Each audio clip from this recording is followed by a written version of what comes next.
सब पे खुशियाँ तुम लुटाना। गुण प्रभु के गुनगुनाना, सब पे खुशियाँ तुम लुटाना। राजयोगी बन के सीखो फूलों जैसा मुस्कुराना।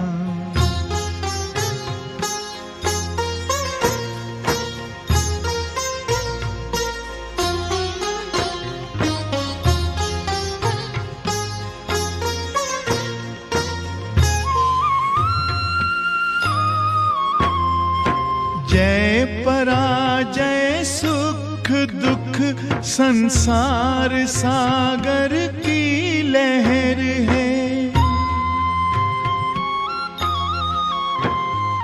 साथी है भगवान तेरा, तुझको फिर कैसी फिकर है। हंसते हंसते दर्द पीना, दीनों को दिल से लगाना। हंसते हंसते दर्द पीना, दीनों को दिल से लगाना। राजयोगी बन के सीखो फूलों जैसा मुस्कुराना।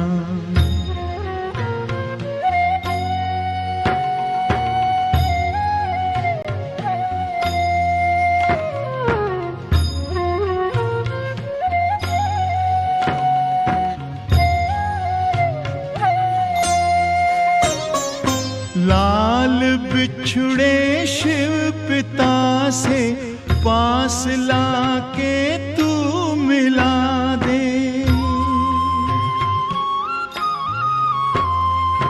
भूले जो मंजिल दिखाकर फासला उनका मिटा दे। प्रीत भर दिल में प्रभु की प्रेम की ज्योति जगाना। प्रीत भर दिल में प्रभु की प्रेम की ज्योति जगाना। राजयोगी बन के सीखो फूलों जैसा मुस्कुराना।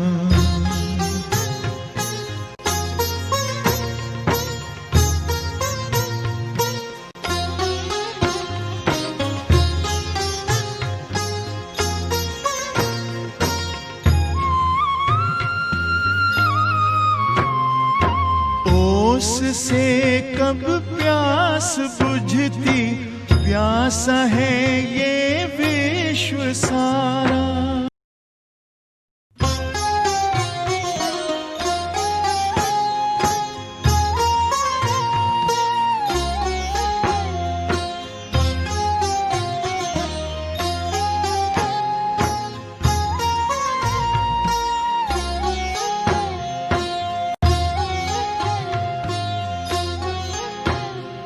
राजयोगी बन के सीखो फूलों जैसा मुस्कुराना। राजयोगी बन के सीखो फूलों जैसा मुस्कुराना। गुण प्रभु के गुनगुनाना, सब पे खुशियाँ तुम लुटाना। गुण प्रभु के गुनगुनाना, सब पे खुशियाँ तुम लुटाना। राजयोगी बन के सीखो फूलों जैसा मुस्कुराना।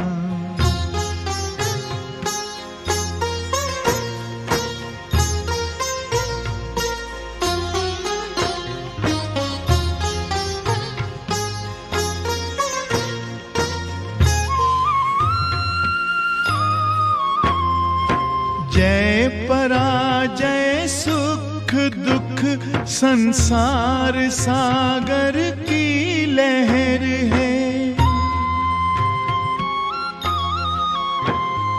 साथी है भगवान तेरा, तुझको फिर कैसी फिकर है।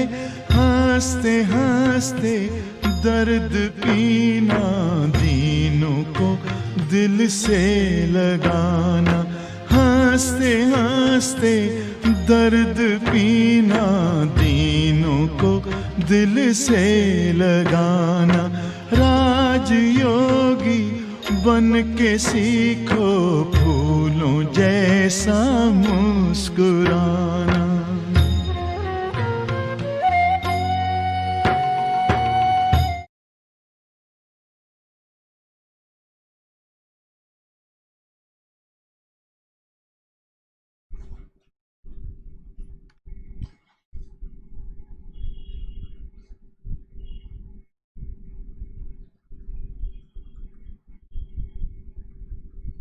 ओम शांति।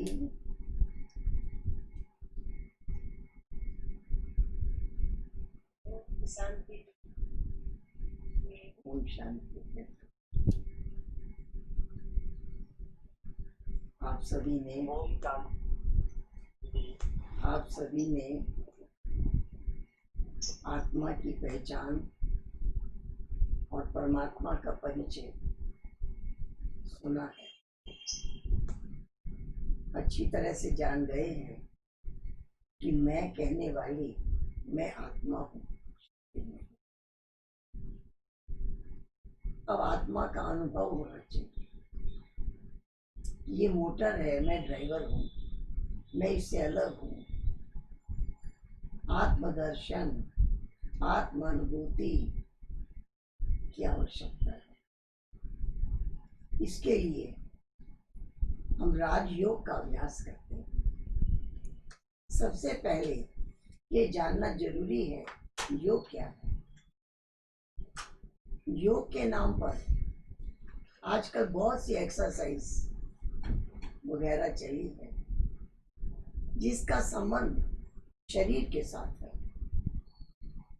अगर हम वो एक्सरसाइज करते हैं तो हमें शारीरिक स्वास्थ्य प्राप्त होता है, हम स्वस्थ रह सकते हैं। लेकिन योग का वास्तविक अर्थ क्या है? योग शब्द का अर्थ है जोड़।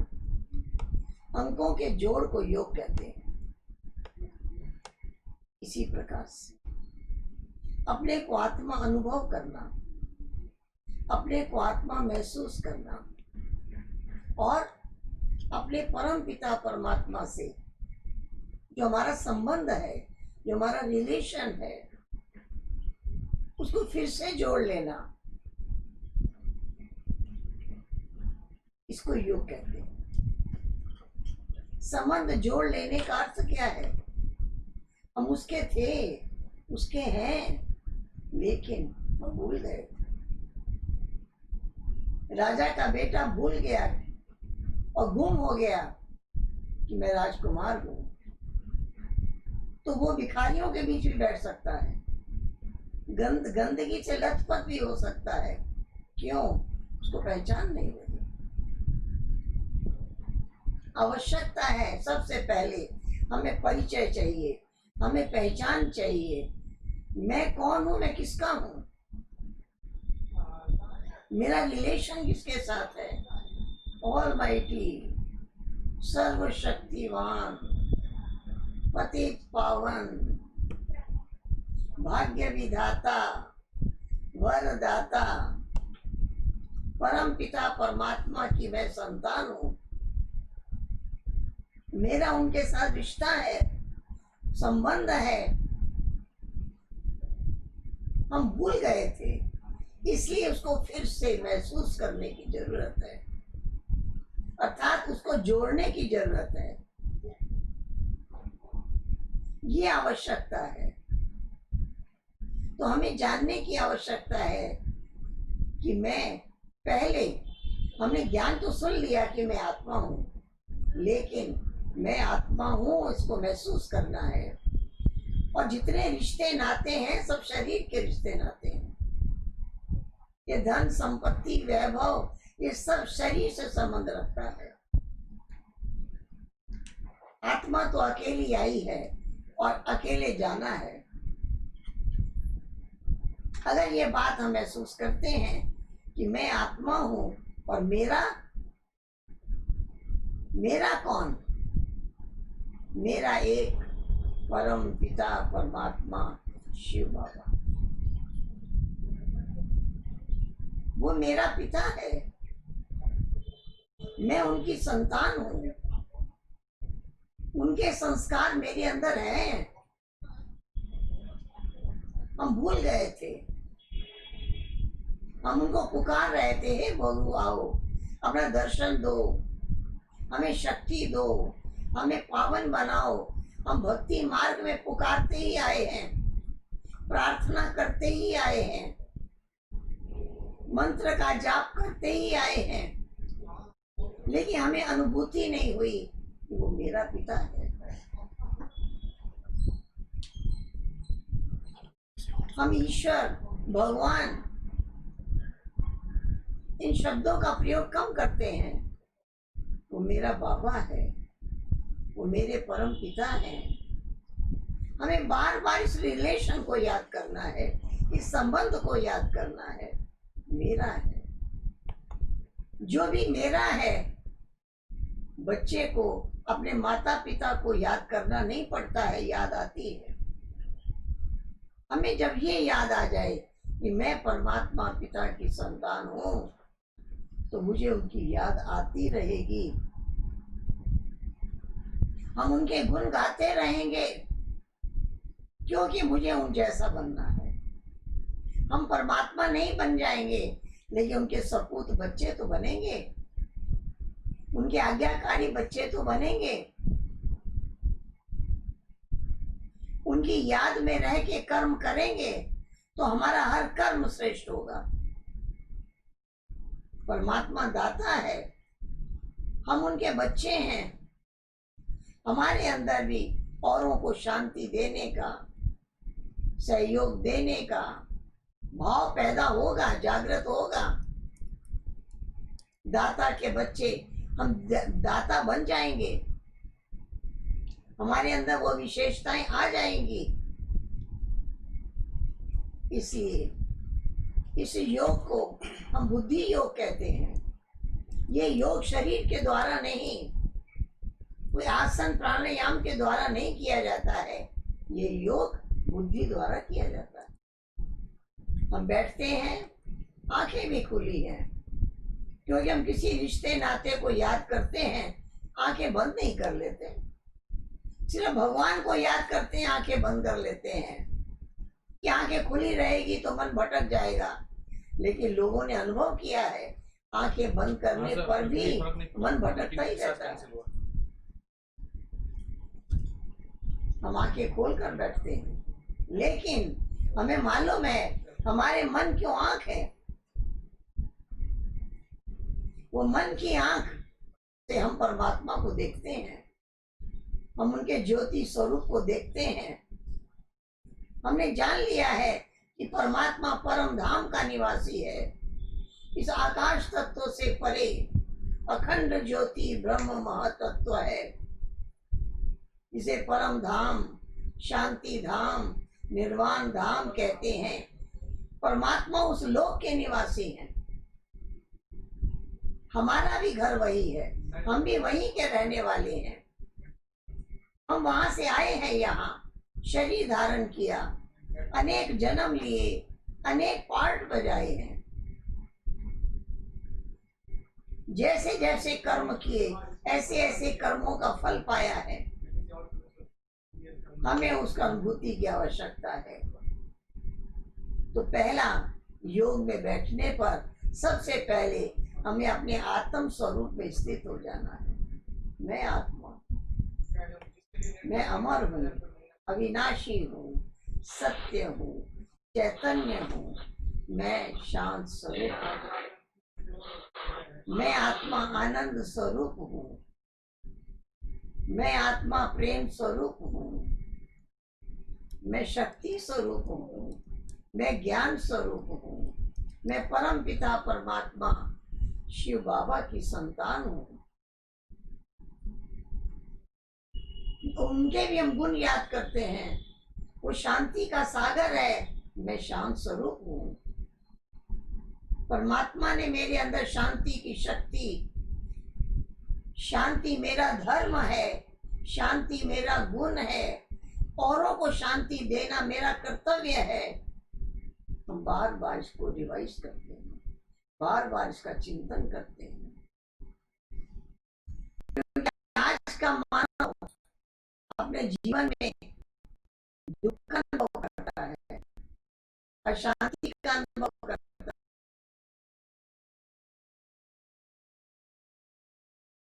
है, रोग शोक का अनुभव करता है। लेकिन मैं शांति की अनुभूति होगी, हमें शक्ति की अनुभूति होगी, हमें प्रभु प्रेम की अनुभूति होगी। अगर हमारे जीवन में यह अनुभव होने लग जाएगा तो हमारे से औरों को भी अनुभव होगा कि इनके जीवन में बहुत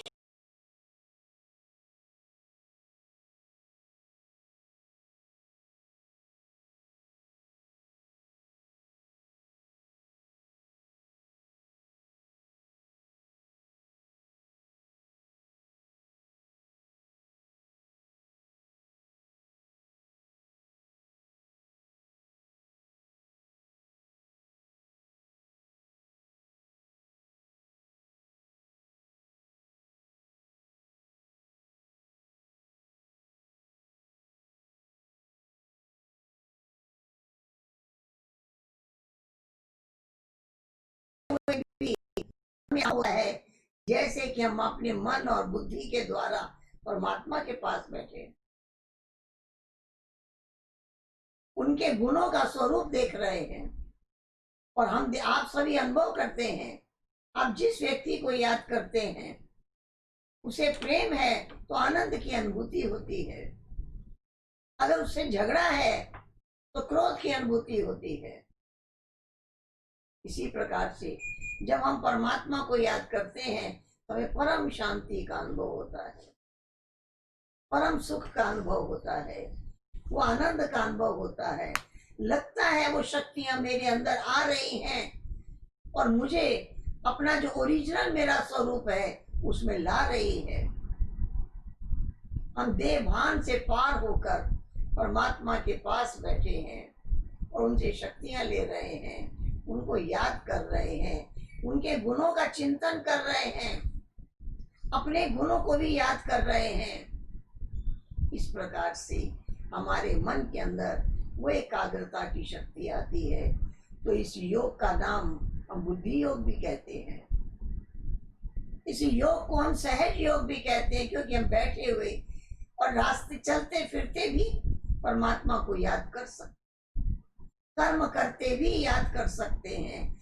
इसलिए इस योग को हम कर्म योग भी कहते हैं। कर्म भी कर रहे हैं और योग में स्थित भी हैं, कर्म भी कर रहे हैं लेकिन परमात्मा की याद में मन और बुद्धि टिका हुआ है, उस आनंद और प्रेम की अनुभूति कर रहे हैं, उन शक्तियों की अनुभूति कर रहे हैं।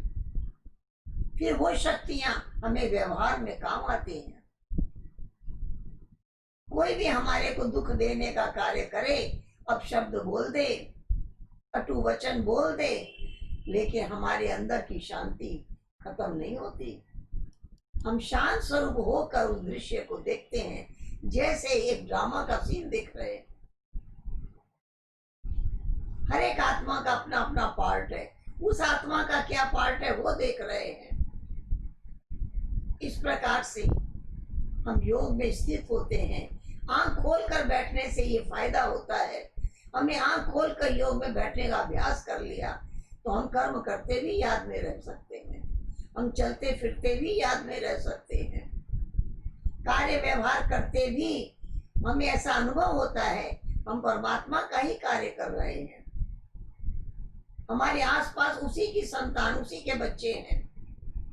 हम इस फुलवाड़ी को अच्छा सींच रहे हैं, इसकी देखभाल कर रहे हैं, वो कार्य करते भी परमात्मा की याद रहती है। इस प्रकार से योग का अर्थ ही है हमारा संबंध जुट जाए, परमात्मा मेरा है, मेरा बाबा है, ये रिलेशन मन में पक्का हो जाए तब उसकी याद दृढ़ हो जाएगी, उसकी याद में मन एकाग्र हो जाएगा, कर्म करते भी याद रहेगी। और इस योग का नाम है राजयोग। राजयोग इसलिए कहते हैं, ये योग करने से हम इस शरीर की कर्म इंद्रियों का राजा बन जाते हैं। ये कर्म इंद्रियां हमारे के मालिक बन जाते हैं। हम अच्छा देखना चाहते हैं, हमारे को आत्मा देखना चाहते हैं, देख सकते हैं। हम वरदानी बोलना चाहते हैं, हम बोल सकते हैं। हम अच्छी बातें ही सुनेंगे, हम फालतू बातें नहीं सुनेंगे, तो हम इसके ऊपर अपना कंट्रोल कर सकते हैं।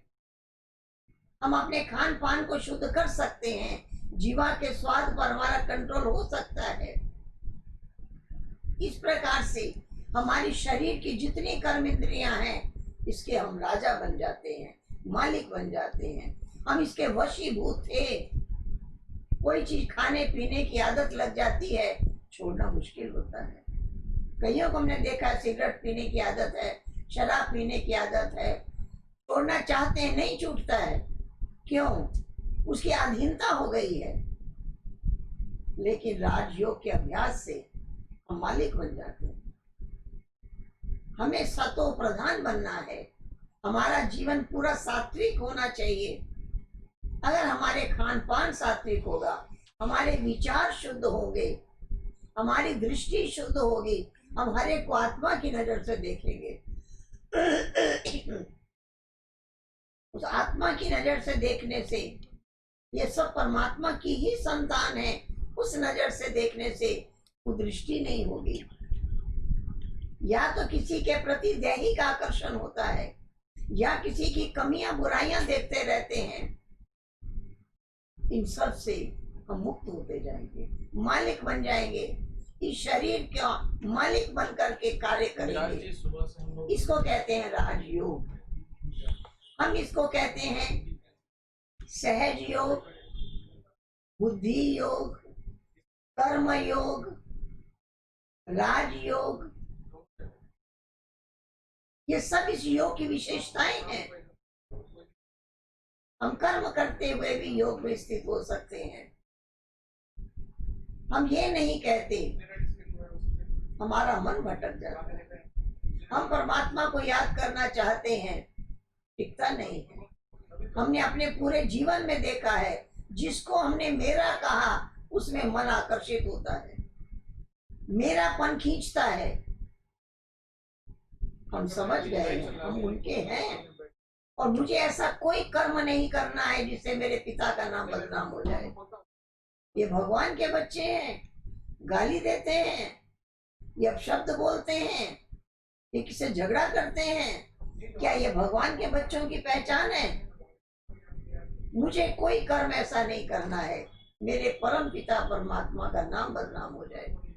मेरे को जीवन में इतने गुण धारण करने हैं, उनका नाम रोशन हो। इनका योग परमात्मा से जुटा है, इसलिए इनका जीवन बदल गया है। इनका जीवन श्रेष्ठाचारी हो गया है, इनका व्यवहार श्रेष्ठाचारी हो गया है, इनको सदा सुखी रहना आ गया है। मनुष्य तो अभी सुखी अभी दुखी, मनुष्य का तो मूड बदलता रहता है।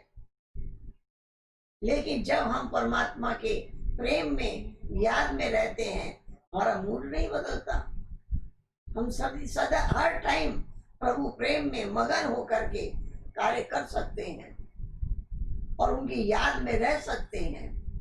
इस प्रकार से हम अपने परम पिता परमात्मा को याद करके अपने इन कर्म इंद्रियों पर का भी मालिक बनकर जब हम चलते हैं, तो घर गृहस्थ में रहते हुए भी अपना लौकिक कार्य व्यवहार व्यापार करते हुए भी हमारे जीवन में वो न्यारापन आ जाता है, सबके साथ प्यारापन आ जाता है, और सदा अवस्था एक रस रहती है। सुखी हैं तो सदा सुखी हैं। परिस्थितियां बदलती रहती हैं, लेकिन हमारी स्थिति एक रस है। हमारी स्थिति नहीं डोलती है, हमारी स्थिति अपसेट नहीं होती है। हमने उस परमात्मा पिता की याद में मन को एकाग्र किया है और एकाग्र रहता है। इस प्रकार से हम उस परम पिता परमात्मा की याद में मगन होकर के कार्य को कर सकते हैं। तो ये जो हमारी योग की विधि है, ये सर्वश्रेष्ठ है। हमने एक दिन पहले भी चर्चा की थी कि राज योगी ये इस स्तंभ पर बैठा है। ऐसा योग में एकाग्र होने के लिए ये 4 पिलर हैं। भगवान ने कहा है कलयुग अंत का समय है, अपने जीवन को पवित्र बनाओ, हर एक को आत्मिक दृष्टि से देखो, तो तुम्हारी दृष्टि वृत्ति शुद्ध हो जाएगी, कल्याणकारी हो जाएगी। उसमें एक पिलर है जिस पर लिखा है ब्रह्मचर्य का पालन, दूसरे पिलर पर लिखा है सात्विक भोजन, शुद्ध भोजन। शुद्ध भोजन हम उसको कहते हैं, केवल सात्विक भोजन नहीं, लेकिन शुद्ध भोजन उसको कहते हैं जो प्रभु प्रेम में रहकर बनाया गया है, जो परमात्मा की याद में रहकर बनाया गया है, उसके अंदर योग की शक्ति भरी हुई है। वो अन्न खाने से किसी का मन शुद्ध हो जाएगा, पवित्र हो जाएगा। तीसरा है सत्संग। जब हमने ये योग ही सत्संग है, हम आत्मा अपने को समझकर परमात्मा का संग कर रहे हैं।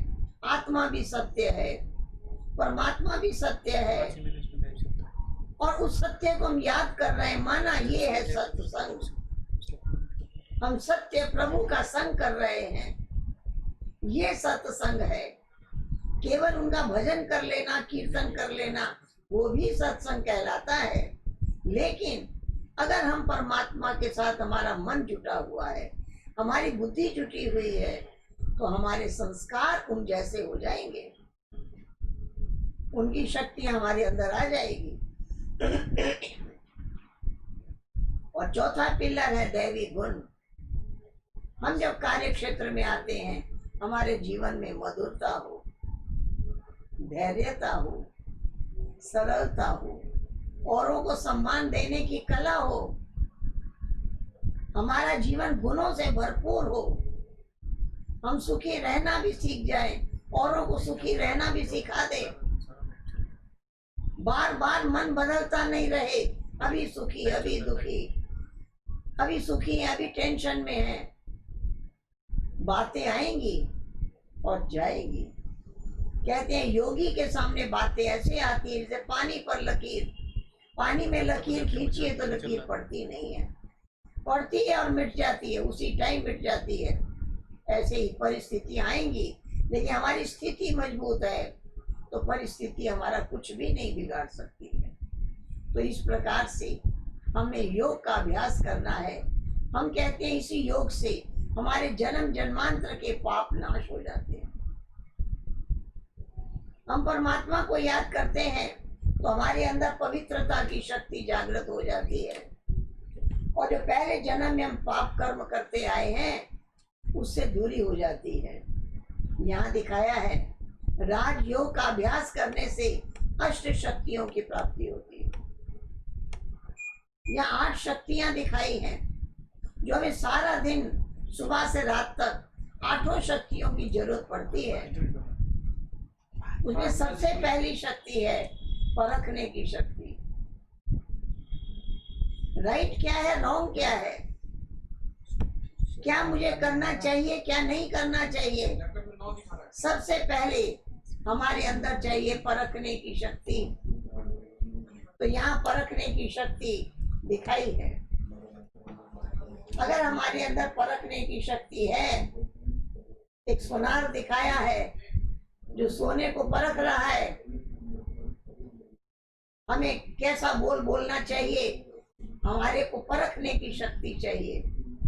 हम किसी भी व्यक्ति को देखते हैं, हम उसको आत्मा की नजर से देखें, ये भी परमात्मा की संतान है। राइट क्या है, रॉन्ग क्या है, हमें समझ में आ जाए तो हम दूसरी शक्ति है निर्णय शक्ति। लोग समझ जाते हैं कि ये काम मुझे नहीं करना चाहिए, ये चीज मुझे नहीं खानी चाहिए, मुझे ऐसा गलत विचार मन में नहीं लाना चाहिए। परख लेते हैं, निर्णय नहीं कर सकते कि हम नहीं करेंगे। उसे छोड़ने की शक्ति नहीं आती। परखने की शक्ति के साथ साथ हमें चाहिए निर्णय करने की शक्ति। हमने समझ लिया ये कार्य गलत है और उसी टाइम छूट जाए, क्योंकि मुझे हर कार्य सही करना है, मुझे हर कार्य श्रेष्ठ करना है। मेरे हर कार्य में महानता चाहिए, क्योंकि मैं महान आत्मा हूँ, मैं परमात्मा की संतान हूँ।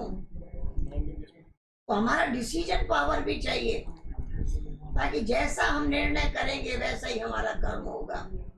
तो सबसे पहली है परखने की शक्ति। जितना परमात्मा के नजदीक बैठेंगे हमारी परख श्रेष्ठ हो जाएगी। देखिए मैं स्क्रीनशॉट भेज रहा हूँ। हमारा डिसीजन भी पावरफुल हो जाएगा। 4.1 हम निर्णय कर सकेंगे और उसके ऊपर दृढ़ रह सकेंगे। निर्णय शक्ति। उसके बाद दिखाया है समाने की शक्ति। कई बातें हमारे सामने आती हैं, हम उसको सुनाते हैं, उसको सुनाते हैं, उसको सुनाते हैं, लेकिन हमारे अंदर चाहिए समाने की शक्ति।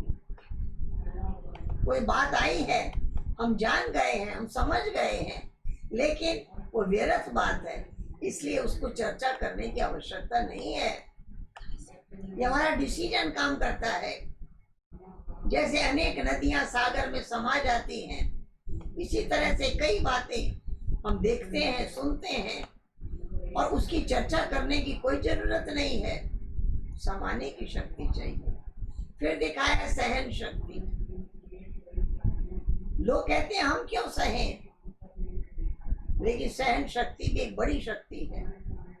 इसमें हम याद रखते हैं, जैसे एक फलों से लदा हुआ वृक्ष, उसके ऊपर लोग पत्थर फेंकते हैं। जिस वृक्ष पर फल नहीं लगे हुए उस पर लोग पत्थर नहीं फेंकते। अगर लोग हमारे साथ व्यर्थ बोली बोलते हैं, हमसे कुछ ज्यादा अपेक्षा रखते हैं, चाहते हैं कि हम ऐसा करें, तो पत्थर फेंकते हैं बच्चे फलों वाले वृक्ष पर, लेकिन फल वृक्ष फल ही देता है। इसी प्रकार से अगर कोई हमारे साथ मिसबिहेव करता है, लेकिन हम उसको हमेशा अच्छा ही फल दें, अच्छा ही व्यवहार करें, इसको कहते हैं सहने की शक्ति। जैसे के साथ तैसा नहीं। आज दुनिया का यही असूल है, जो हमारे साथ जैसा व्यवहार करेगा हम उसके साथ वैसा ही करेंगे, लेकिन नहीं, अपकारी पर भी उपकार करने की शक्ति। हरे के प्रति शुभ भावना, हरे के प्रति शुभ कामना, ये हमारे मन में जागृत हो जाए, ये है सहन शक्ति। और फिर दिखाया है समेटने की शक्ति। कहीं जाना होता है तो अपना सूटकेस तैयार करते हैं, अपना बिस्तर तैयार करते हैं, रास्ते की जरूरत का सामान इकट्ठा करते हैं, वही सामान उसमें रखते हैं जो हमें चाहिए। कोई मेडिसिन खाते हैं, कोई और रास्ते में आवश्यकता पड़ती है, वही सामान रखते हैं, सारे घर का सामान नहीं रख लेते हैं। इसी प्रकार से हमें चाहिए हमारे अंदर समेटने की शक्ति हो। हम इतना श्रेष्ठ कर्म करें कि वो श्रेष्ठ कर्म हमारे जीवन में आ जाए, हम उसे समेट सकें और हमारे जीवन के अंदर वो श्रेष्ठ कार्य हो सके। हम पुण्य कर्मों की गठरी बांधे, हम पवित्र कर्मों की गठरी बांधे, वो हमारा जीवन में आ जाए, वो बैगेज तैयार हो जाए। बहुत अनेक जन्म पाप कर्म करते रहे और वही जीवन में भरते चले गए, वही जीवन में आते चले गए, लेकिन हमें याद रखना है कि मुझे श्रेष्ठ कर्मों की पूंजी साथ ले जानी है, श्रेष्ठ कर्मों को साथ ले जाना है। इसलिए समेटना क्या है? पुण्य के कर्म, श्रेष्ठ कर्म, श्रेष्ठ व्यवहार, श्रेष्ठ संस्कार, वो हमारी गठरी बंधती जाए, क्योंकि जब हम जाएंगे यहाँ का सब धन संपत्ति सब यही रह जाएगा। हमने जो अच्छे कर्म किए, जो हमारे अच्छे संस्कार बने, वो हमारे साथ जाएंगे।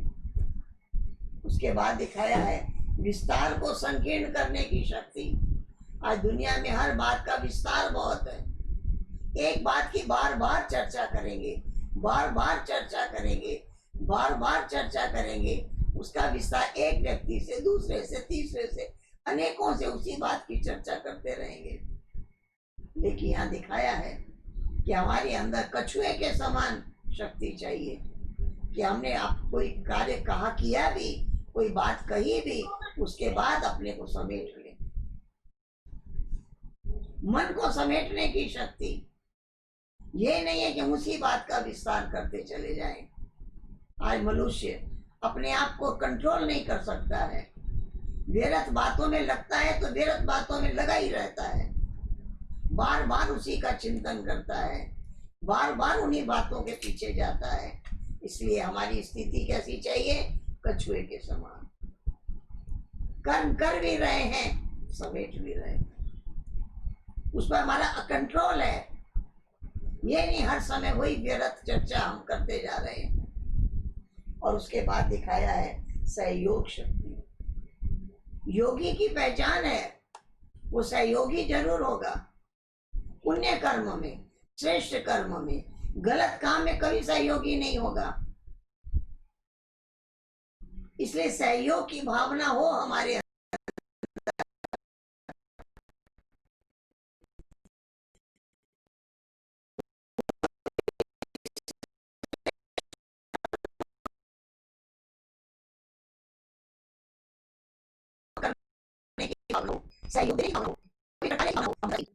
जो श्रेष्ठ कार्य करने हम प्रेरित भी करें, हम मौरों को सहयोग भी दें, हम अच्छे कार्य करने वाले को मदद भी करें और आगे भी बढ़ा सके। इस प्रकार से हमारे अंदर सहयोग शक्ति। और फिर दिखाया है सामना करने की शक्ति। परिस्थितियां तो आती हैं, लेकिन परिस्थितियों का सामना करने की शक्ति चाहिए। जैसे हम औरों को कहते हैं किसी की मृत्यु हो गई तो ये समझ गए कि हर व्यक्ति को कब तक रहना है उसका समय निश्चित है। बहाना बनता है कोई बीमारी का, कोई दुर्घटना का, कोई ना कोई बहाना बनता है और उस समय वो व्यक्ति चला जाता है। और उस समय उसका अपरम अपार दुख वर्षों बना रहता है अंदर। लेकिन ऐसी परिस्थिति में भी हमारी आत्मा का दीप जलता रहे, उस आत्मा को हम शांति मिलती रहे, ऐसे शुभ संकल्प हमारे मन में जगे। दुखी होने की आवश्यकता नहीं है। हम कहते हैं कोई दे त्याग दे, तो दुखी नहीं होना, उस आत्मा के कल्याण की कामना करना, उस आत्मा के शांति की कामना करना, आगे उसका जीवन आनंद में रहे, सुख में रहे। वो यहाँ से श्रेष्ठ जो कर्म करके गया है वो साथ ले गया है।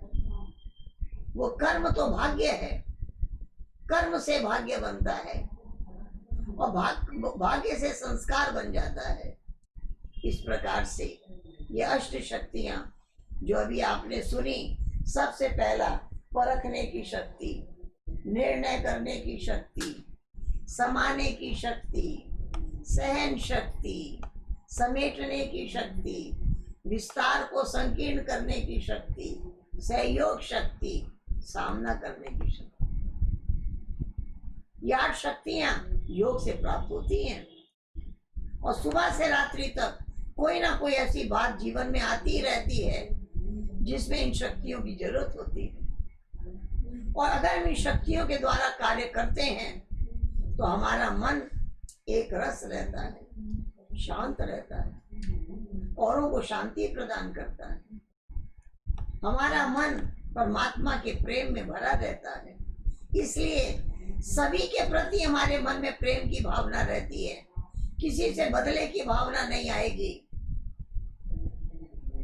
किसी के प्रति भी दुख देने की भावना नहीं आएगी, किसी के लिए भी अशुभ चिंतन नहीं होगा। सबको सहयोग देने की भावना मन में जागृत रहेगी। हमेशा दाता के बच्चे दाता बन जाएंगे। सबको सम्मान देना है, सबका सत्कार करना है, सबके प्रति शुभ भावना रखनी है, सबके प्रति शुभकामना करनी है। अगर कोई क्रोध करता है, गलत व्यवहार करता है, मारपीट करता है, तो भी उसके लिए हम शुभकामना करें कि इसकी स्थिति अच्छी हो जाएगी। परमात्मा की दया से, परमात्मा की कृपा से इसका संस्कार भी बदल जाएगा। हम तो ऐसी शुभकामना करें, ना कि हम बदले की आग में जलने लग जाएं। हम अपनी स्व स्थिति में स्थित हो जाएं और परमात्मा की शक्तियों को यूज करें। जैसे लोग धन कमाते हैं तो जरूरत पड़ने पर धन को खर्च करते हैं, ऐसे योग द्वारा हमने परमात्मा से शक्तियां और रूपी धन प्राप्त किया। अब हर परिस्थिति में हम उसको खर्च करें। अगर हम उसको खर्च करते हैं, योग की शक्ति हमारे कर्म में आती है, तो उसके द्वारा औरों को भी शांति मिलती है, औरों को भी शक्ति मिलती है, औरों को भी सहयोग मिलता है। इस प्रकार से हम सर्व शक्तियों से संपन्न होकर परमात्मा को याद कर सकते हैं। और यहाँ प्रतिदिन हम योग में एकाग्र रहें, योग में स्थित हों, इसके लिए प्रतिदिन हम परमात्मा को याद करते हैं। और प्रतिदिन यहाँ क्लास होती है। हम उसे केवल सत्संग नहीं कहते, हम क्लास कहते हैं, क्योंकि जब स्टूडेंट पढ़ने के लिए जाता है तो उसका लक्ष्य होता है मुझे इस क्लास में पास होना है। मेडिकल कॉलेज में जाता है तो उसके मन में रहता है मुझे डॉक्टर बनना है। इंजीनियरिंग कॉलेज में जाता है तो पता है मुझे इंजीनियर बनना है। इसी प्रकार से ये जो ईश्वरीय विश्वविद्यालय है, इसमें पढ़ाई पढ़ने वाले के मन में रहता है मुझे देवता बनना है, मैं ईश्वर की संतान हूँ। और मुझे पढ़ाने वाला कौन? मेरे परम पिता परमात्मा शिव बाबा ही मुझे ये ज्ञान दे रहे हैं। मुझे उन्होंने योग सिखाया है, उन्होंने मुझे अपना बनाया है, और उनका हो करके रहें सदा, औरों को भी उनका बना दें, पतित से पावन बन जाएं, तमो प्रधान थे सतो प्रधान बन जाएं, हम श्रेष्ठाचारी बन जाएं। ये क्लास यहाँ रोज चलती है। हमारा नियम है, हम प्रातः अमृत वेले 3:30 बजे उठते हैं, तैयार होकर परमात्मा को याद करते हैं। उस समय स्नान नहीं करते, लेकिन मुंह हाथ धोकर हम परमात्मा को याद करते बैठ जाते हैं। परमात्मा को याद करते हैं और उनके गुण याद करते हैं, परमात्मा को याद करते हैं, उन शक्तियों को याद करते हैं और शक्तियां प्राप्त करते हैं। 4:45 बजे तक हम जितने भी ब्रांचेस है और जितने भी लोग अपने घरों से आते हैं क्लास करने, उस टाइम सभी मेडिटेशन में बैठे होते हैं। 4 बजे से कई अभ्यास करते हैं तो 3 बजे से भी बैठते हैं, वो उनका अपना पुरुषार्थ है। लेकिन अमृत वेला आंख खुलते ही हमें परमात्मा पिता दिखाई दे, हम उनसे बातें करें, हम उनको याद करें, उनसे शक्तियां ले लें, भरपूर हो जाएं। हमें सारा दिन उन शक्तियों को खर्च करना है, उन शक्तियों को प्राप्त करना है। तो प्रातः काल 4:45 बजे तक हम मेडिटेशन करते हैं, उसके बाद स्नान करके 6 बजे से क्लास होती है। 6 बजे से क्लास में हाजिर हो जाते हैं। 6 से 8 बजे तक क्लास होती है। 6 से 7 हम संगठित रूप में मेडिटेशन में बैठते हैं और 7 बजे परमात्मा शिव बाबा के महावाक्य जो उन्होंने रोज सुनाए हैं, वो हमारे पास आते हैं माउंट आबू से, हम वो पढ़कर सुनाते हैं।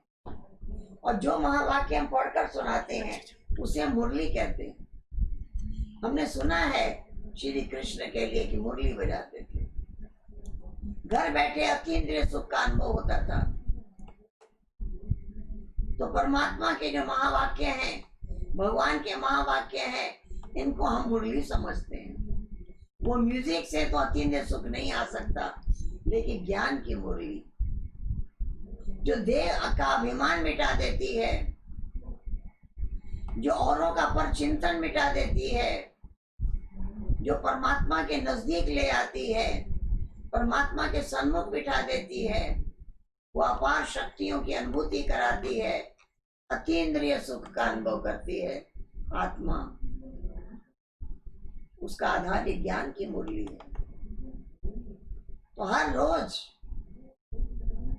परमात्मा के महावाक्य शिव बाबा ने ब्रह्मा तन में प्रवेश होकर जो महावाक्य उच्चारण किए, वो हर सेवा केंद्र पर जाते हैं और हम पूरा डेट वाइज वो मुरली सुनते हैं, मनन करते हैं, याद करते हैं, चिंतन करते हैं। आज बाबा ने क्या कहा, आज बाबा ने क्या कहा, ये ज्ञान का भोजन हमें प्राप्त होता है। हमारी बुद्धि को ज्ञान की खुराक मिल जाती है। सुबह हमने 1 घंटा परमात्मा को याद किया, उसके बाद फिर क्लास में आकर 1 घंटा याद किया, फिर हमने 1 घंटा उनके महावाक्यों को सुना। सुबह सुबह 8 साढ़े 8 बजे तक हमारा मन और बुद्धि ज्ञान रत्नों से भरपूर हो जाता है, उनकी याद की योग की शक्ति से भरपूर हो जाता है। उसके बाद हम कर्म क्षेत्र पर आते हैं। कर्म क्षेत्र पर आकर जब हम कर्म करते हैं तो याद रहता है कि जो परमात्मा ने हमें सुनाया है वो हमारे हर एक्शन में दिखाई दे। हम अपने को आत्मा समझ करके व्यवहार करें, दूसरे को आत्मा समझ करके देखें, उनके भी गुणों को देखें और इतना श्रेष्ठ व्यवहार हमारा हो कि औरों को भी जीवन में शांति का अनुभव हो, आनंद का अनुभव हो, प्रभु प्रेम का अनुभव हो, उन शक्तियों का अनुभव हो। इसकी आवश्यकता है। इस प्रकार से जब हमारा कनेक्शन और रिलेशन परमात्मा के साथ जुड़ जाता है, इस प्रकार जब हमें परमात्मा के साथ ये अनुभूति होती है और उस अनुभव के द्वारा हमारे जीवन में परिवर्तन आ जाता है। हमने देखा है, परमात्मा ने कहा है तुम माया जीत बनो। माया किसे कहते हैं? लोग तो धन संपत्ति को माया समझते हैं, कई लोग नारी को ही माया समझ लेते हैं, कई लोग संसार को ही माया समझ लेते हैं। नहीं, धन माया नहीं है, लोभ वृत्ति माया है। परिवार माया नहीं है, मोह वृत्ति माया है। ये काम, क्रोध, लोभ, मोह, अहंकार, ये 5 विकार माया है। हमें इस माया से अपने आप को छुड़ा देना है। हमारे मन में श्रेष्ठ संकल्प हो, पवित्र संकल्प हो, महान संकल्प हो और हम अपने आप को परमात्मा को याद करके वो शक्ति प्राप्त करते हैं जिससे 5 विकारों से मुक्त होते जाते हैं। इसके लिए परमात्मा ने कहा प्रतिज्ञा करो, करेंगे करेंगे करेंगे, ऐसे कह के टालो नहीं। ये चारों नियम का दृढ़ता से पालन करो, तब योग लगेगा, तब शक्तियां मिलेगी, तब उन शक्तियों से हम कर्म करेंगे, तब हम श्रेष्ठ आत्मा, पुण्य आत्मा, पवित्र आत्मा, औरों को वरदान देने वाली आत्मा कहलाएंगे। इस प्रकार से हम परम पिता परमात्मा को याद करके अपने जीवन को राजयोगी जीवन बना लें। हम ऐसे योग में एकाग्र हो जाएं, योग में स्थित हो जाएं। ये योग बहुत सहज है, बहुत सरल है और बहुत फल देने वाला है।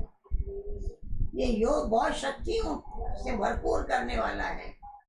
इस योग के द्वारा हमारे जीवन में अपरम अपार शक्तियां आ जाती हैं। हमें किसी की कोई शिकायत नहीं। क्यों? क्योंकि मुझे लेना नहीं, देना ही देना है।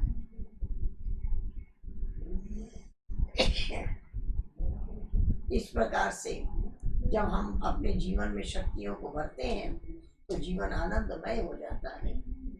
तो चलिए उस समय हम परमात्मा पिता की याद में बैठे। आइए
चिंतन करें, मैं शुद्ध आत्मा हूँ।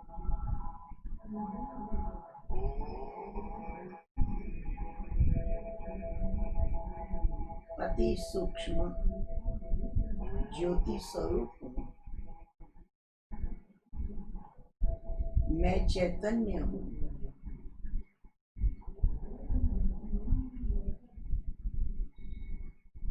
मैं आत्मा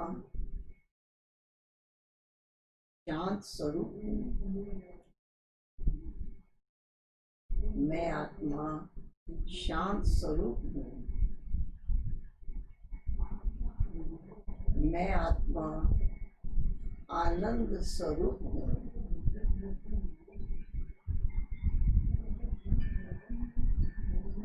मैं आत्मा प्रेम स्वरूप हूँ।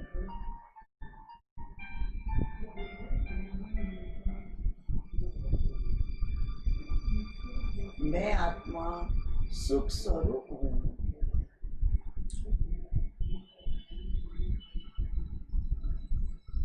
मैं आत्मा शक्ति स्वरूप हूँ।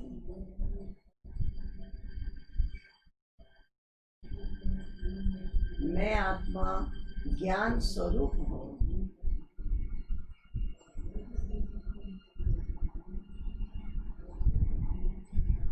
मैं सौभाग्यशाली हूँ। इस सृष्टि का रचयिता, सर्वशक्तिवान, सद्गति दाता, भाग्य विधाता, वरदाता शिव बाबा मेरे परम पिता हैं। मैं उनका ही हूँ। मैं उनकी ही संतान हूँ। वो सर्वशक्तिवान है। मैं शक्ति स्वरूप हूँ।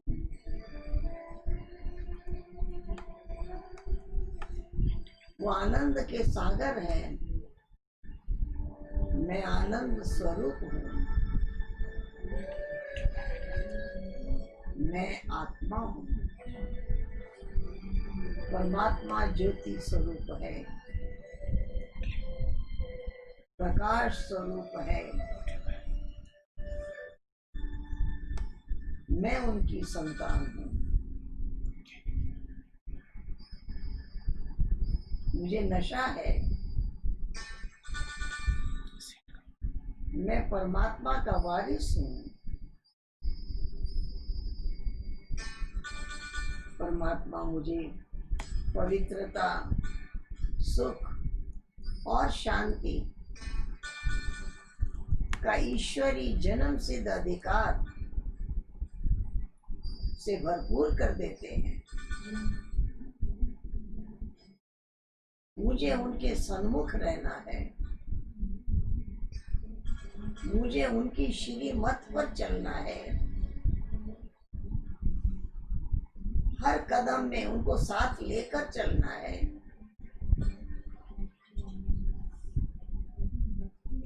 ऐसा श्रेष्ठ संग जब इसका रंग मेरे ऊपर चढ़ जाएगा,